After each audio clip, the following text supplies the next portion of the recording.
மாண்புமிகு பேரவைத் தலைவர் அவர்களே, கடந்த 5 ஆண்டுகளில் பேரவைத் தலைவராக பணியாற்றும் நீங்கள் அமைதியாகவும் கண்ணியத்தோடும் அதே நேரத்தில் கட்டுப்பாட்டோடும் தன்னுடைய ஆற்றலால் இந்த பேரவையை சிறப்பாக நடத்தி சென்றிருக்கிறீர்கள். அதற்காக என்னுடைய பாராட்டுக்களையும் வாழ்த்துக்களையும் நான் தெரிவித்துக் கொள்வதோடு, இந்த பேரவையில் பெரும்பான்மை இடம்பெற்றுள்ள கட்சியின் தலைவர் என்கிற முறையில் உங்களுக்கு என்னுடைய நன்றியையும் வணக்கத்தையும் தெரிவித்துக் கொள்கிறேன். தங்களுக்கு துணையாக நின்று பேரவையின் துணைத் தலைமை பொறுப்பை ஏற்று அமைதியாக சிறப்பாக பேரவையை நடத்தும் பேரவை துணைத் தலைவர் அவர்களுக்கும் என்னுடைய பாராட்டுக்கள், நன்றிகள்.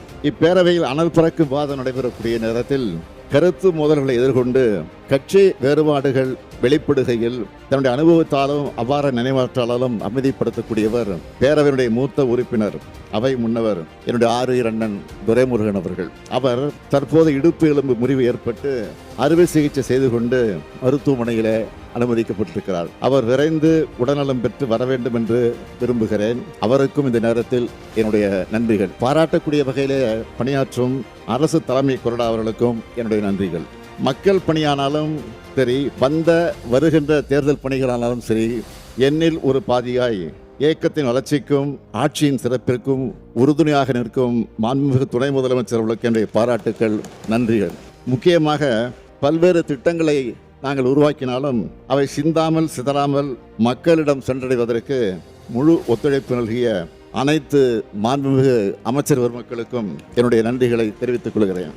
குறைகளை சொல்பவர்கள் நம் முன்னேற்றத்திற்கு சிறகுகளை தரக்கூடியவர்கள் என்று எண்ணி செயலாற்றக்கூடியவன் நான்.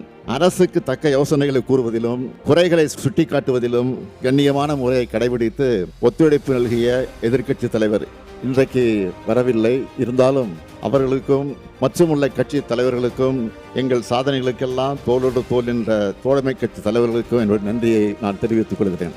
ஆளுங்கட்சி எதிர்க்கட்சி என்று இல்லாமல் அன்போடும் பாசத்தோடும் என்றென்றும் என்னிடத்தில் உரிமையோடு அன்பு காட்டி வரும் மாண்புமிகு உறுப்பினர் அனைவருக்கும் என்னுடைய நன்றியை நான் தெரிவித்துக் கொள்கிறேன்.